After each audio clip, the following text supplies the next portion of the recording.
I'd like to now introduce Joseph Gahn from the University of Michigan. Thank you.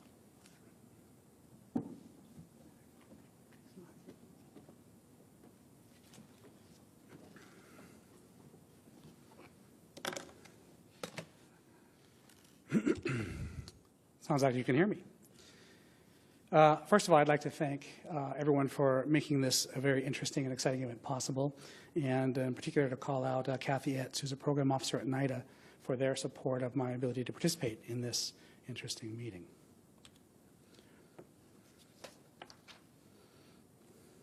So just by way of brief background, I am a cultural community clinical psychologist, which is to say that my doctorate is in clinical community psychology, and I frequently identify as a cultural psychologist, in part because my research interests lie at the intersection of culture and mental health. And specifically, most of my work has been addressed to the question of indigenous psychologies and the implications of those for developing interventions for helping people with mental health problems cross-culturally. I just want you to have a little bit of my own professional disciplinary background so you can frame my remarks in some respects. I have 4 goals in this brief presentation. The first is to situate my perspective for you, give you a little more background about where I'm coming from and how I think about these things. Second, to review indigenous traditional knowledge in the way that Stuart Hill did a bit as well. You'll see some overlap.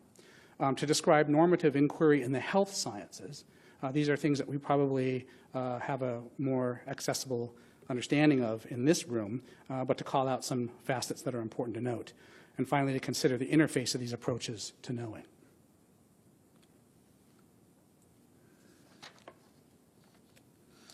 I'm a product of many interdisciplinary influences. As I mentioned, I'm trained in clinical psychology, which is concerned with the assessment and treatment of psychopathology. And so my focus in this work has often been on psychosocial treatments in particular. And of course, all psychologists learn methods. We're disciplines obsessed with scientific methods and becoming more scientific. From my engagement of cultural anthropology, and specifically medical anthropology and psychological anthropology, and their intersection, sometimes known as psychiatric anthropology, been very taken with some methods that anthropologists use, including ethnography. And ethnography is often engaged in producing thick descriptions of social interaction and deploying interpretive insights for purposes of making sense of how humans interact. And I'm also appointed and have been for over a decade now in Native American studies, which of course is concerned with the consideration of contemporary indigenous issues of various sorts. And along with cultural anthropology, it helps to produce a fairly critical analysis of things going on in Indian country and beyond.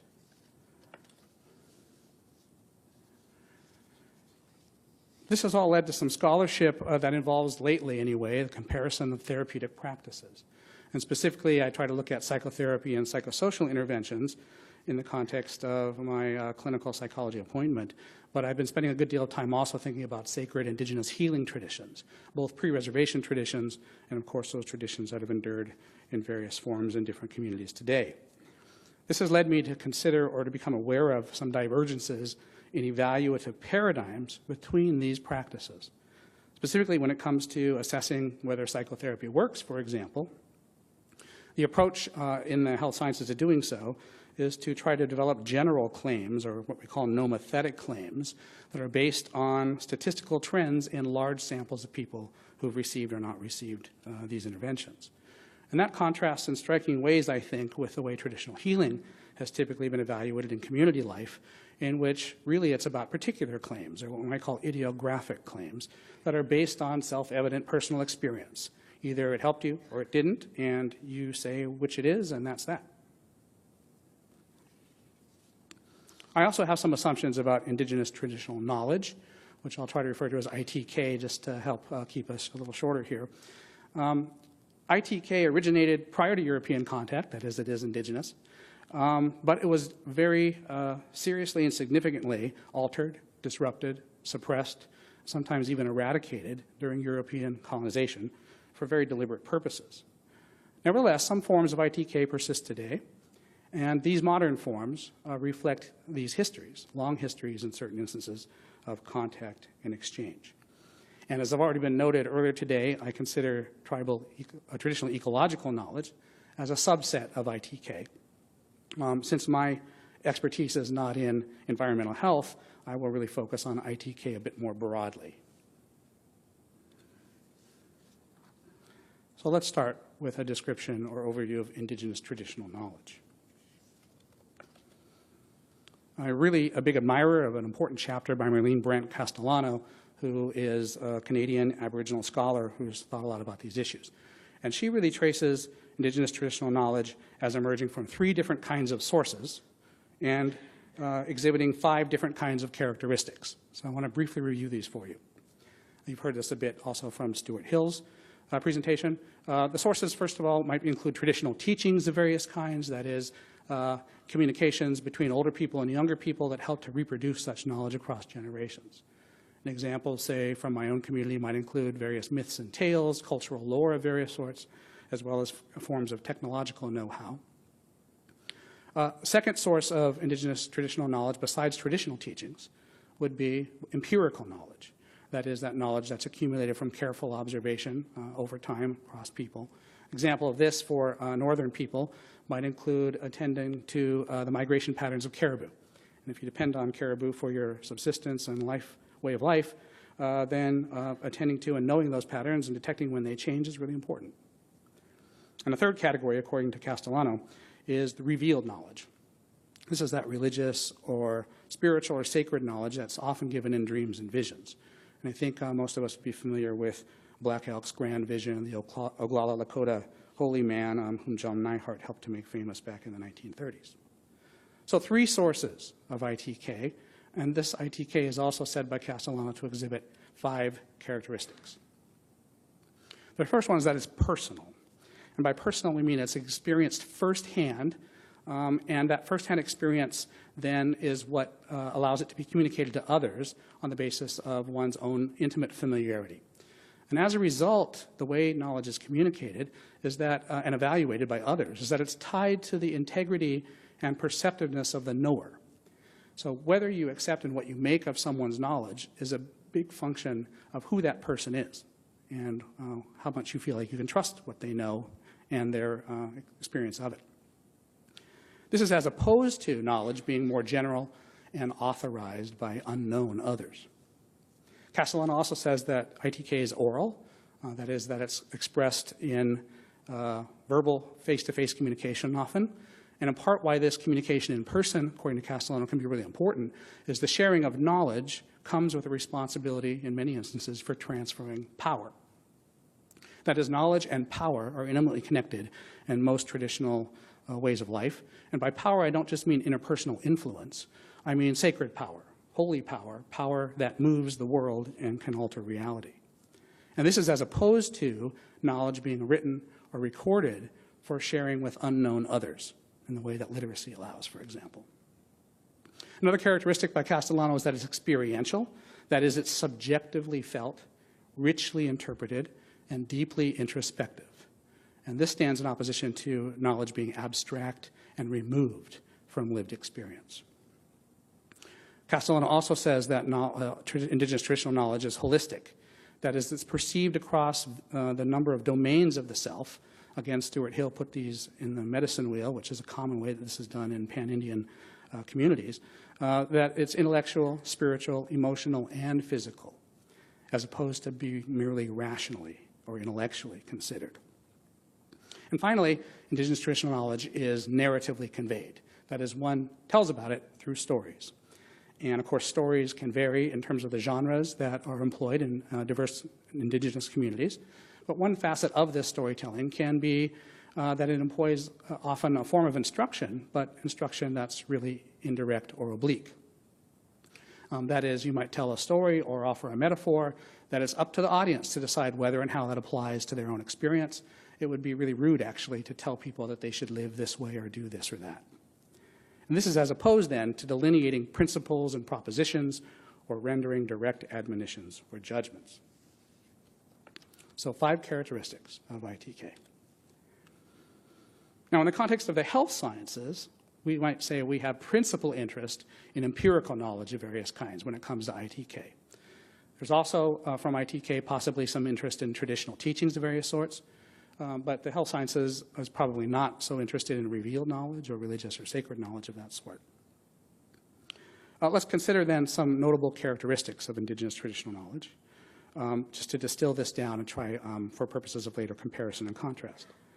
I see as a result of this overview ITK as personal and particular rather than abstract and general, that it's holistically experienced across rational, emotional, and intuitive registers, that ITK is valued for its subjective and introspective qualities, that its authority and influence is tied to the reputation of the knower, and that its sharing is tied to specific relationships and responsibilities. So try to keep this in mind a bit because I want to compare and contrast this further in a bit.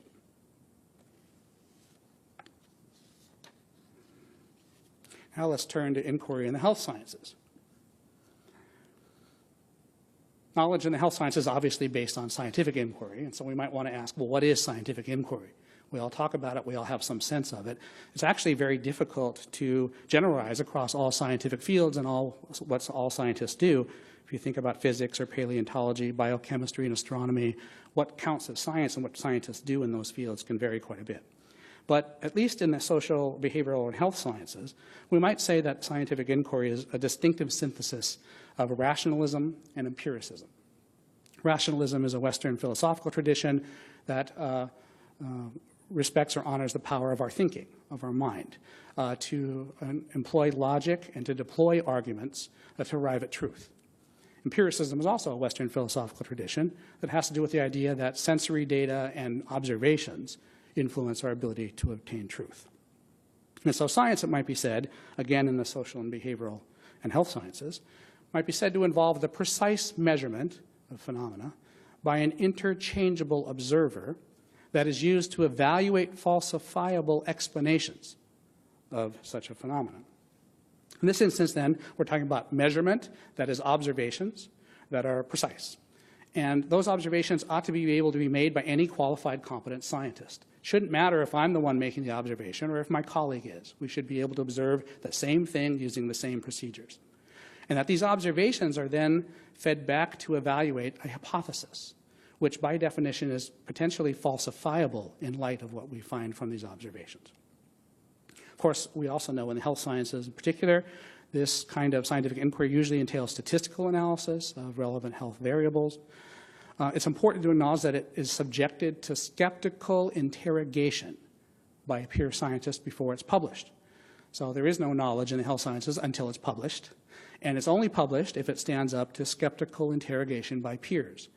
Colleagues who know your field and know your work and know your methods get a chance to knock down your ideas, and you have to be able to rebut it and stand them back up again before it can count as knowledge. Finally, it depends a lot, of course, on replication of findings across studies. It's one thing to do a great study, and a great study is better than no studies, but one study never settles a question. There's supposed to be lots of studies about the same question before we have confidence in our findings. Well, what to make of all this? I would say that scientific inquiry might be talked about in terms of both its advantages and some complications. In terms of advantages, we might entertain the idea that scientific inquiry is the best way to attempt to answer certain kinds of crucial questions, including some in the health sciences, such as the efficacy of certain pharmaceutical agents that are developed to try and treat disease disorder or its symptoms. I think of scientific inquiry really as an extension of human rationality beyond the unaided powers of reason, or beyond how we can think off the tops of our heads. Human beings, as psychologists have shown, are subject to all kinds of cognitive biases, cognitive errors. And scientific inquiry can be a way of developing a cognitive prosthesis of sorts to extend our rationality to problems of greater complexity that we can never resolve off the tops of our heads. But scientific inquiry also comes with a number of complications. First of all, the answers to many of the crucial questions we would like to know about in the health sciences can be extremely, even frustratingly elusive. It can be very hard to know at all, whether it's scientific inquiry or others. And that science, of course, depends on assumptions, a whole range of assumptions, that are sometimes completely unexamined, but more likely usually underexamined, and unfortunately sometimes ignored. For example, to do certain statistical analyses, you're supposed to have very large sample sizes. And yet in the scientific literature, we see lots of people analyzing samples that are not really that large and yet pretending like the assumptions hold. Or random assignment for developing a randomized controlled trial. Depends on large sample sizes, but there are RCTs published that have fairly small sample sizes. The point of this, in part, is that science works better in theory than in practice. That is, scientists have ideals about what they're doing and good rationalizations for why it should work, but when we actually do it, we start maybe to do things that don't fit the ideal map or template. A published paper in sciences can tell one story, but the authors can usually tell you a different story, such as, this is not what we really set out to find, but these are the results that came out to be statistically significant and therefore publishable.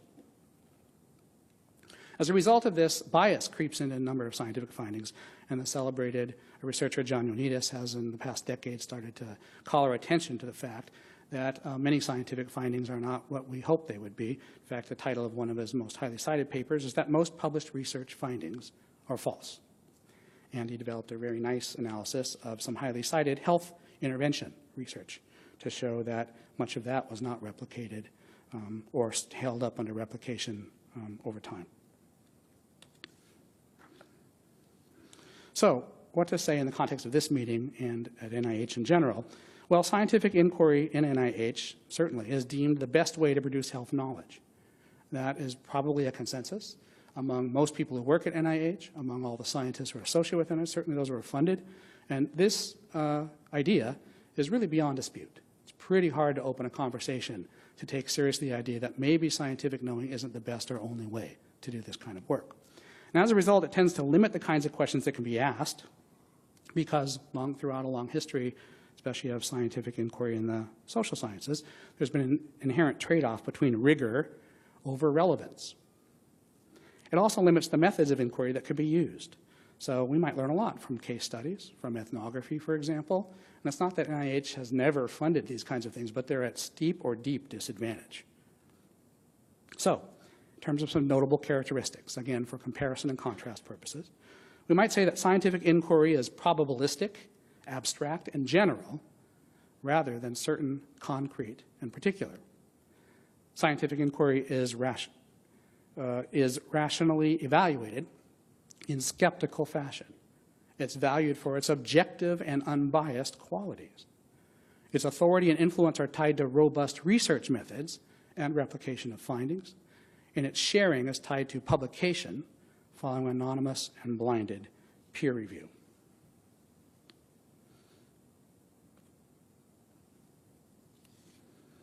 So now let's consider the interface between these two traditions of knowledge.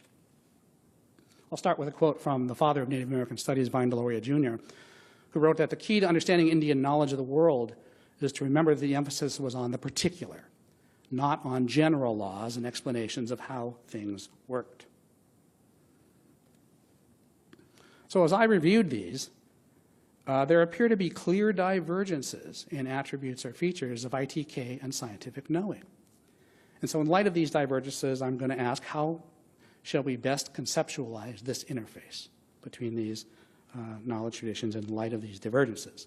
And I'll suggest that there are 4 possibilities for potentially addressing or resolving these divergences.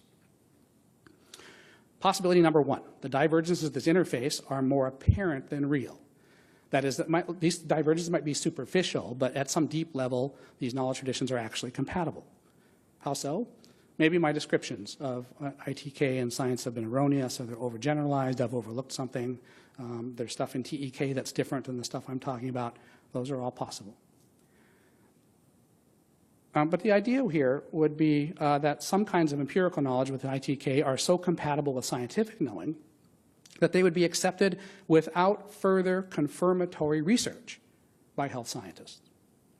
The implication here would be that ITK and scientific knowing emerge as equally valid and valued ways of knowing in response to pressing questions about health. So that's possibility number 1, that they're actually compatible.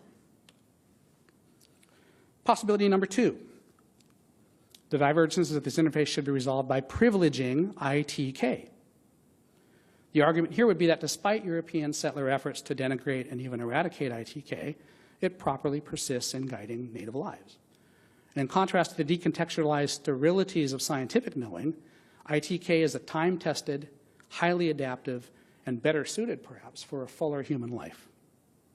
The implication here is that ITK has not been properly understood and appreciated and may address health concerns in ways that the dominance or hegemony of science has thus far precluded. So, possibility number 2 is that ITK ought to be privileged. Possibility number 3, the divergences of the interface should be resolved by privileging scientific knowing. The argument here would be that whatever the virtues of ITK, it remains folk knowledge. That therefore contains truths, half-truths, and errors. And that only scientific knowing can sort out which is which, to really separate out the wheat from the chaff, so to speak. The implication here might be that ITK is perfectly suited for hypothesis formation, but really can contribute little more value for the health sciences than good hypotheses to test scientifically. So possibility number 3 here is the privileging of scientific knowing. Finally, possibility number 4, the divergences of this interface are fundamentally irreconcilable. We might be led to acknowledge that both knowledge traditions have limitations and both have something to contribute. I think Stuart Hill said that. That in many respects, they address different concerns and different domains of experience. Perhaps these are best conceptualized as 2 circles, again, following Stuart Hill, that touch just at their boundaries but really never overlap. However, one dilemma here is that sometimes these will overlap. Direct conflict and contradiction between claims based on these knowledge traditions are certainly possible and on occasion even likely. For example, this herbal medicine does or does not remedy these symptoms or this disorder. And ITK might have one answer, and scientific authority might come in to explore it and come up with a different answer. Well, what to do then? Well, proponents of ITK and scientific knowing may simply part ways over such disagreements and agree to disagree. But in any case, in light of these 4 divergences, this final one involves the notion of irreconcilability or incommensurability between ITK and scientific knowing.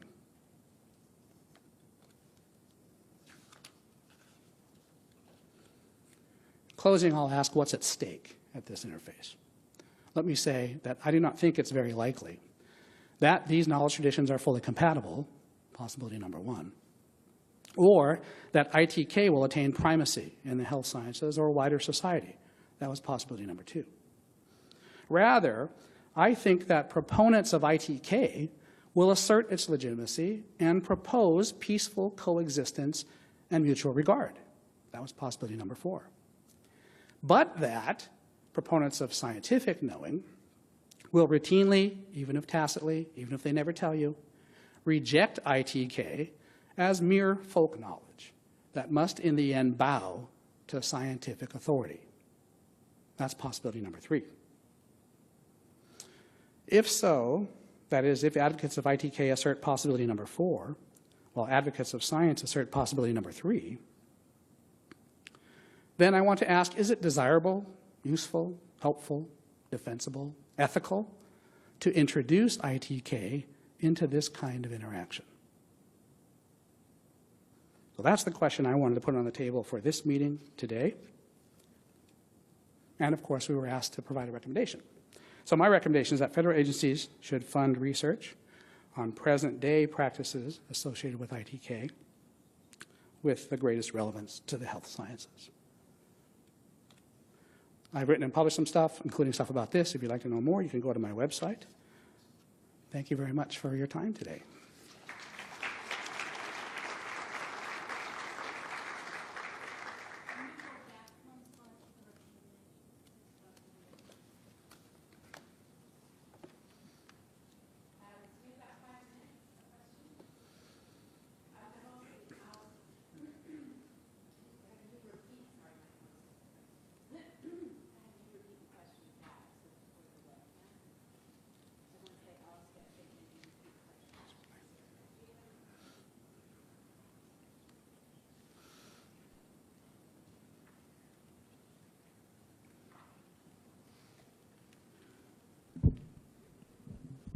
I commend you on your challenging question. sorry. So in the medical college, I work at a medical college. The doctors take a Hippocratic oath based on Western philosophies.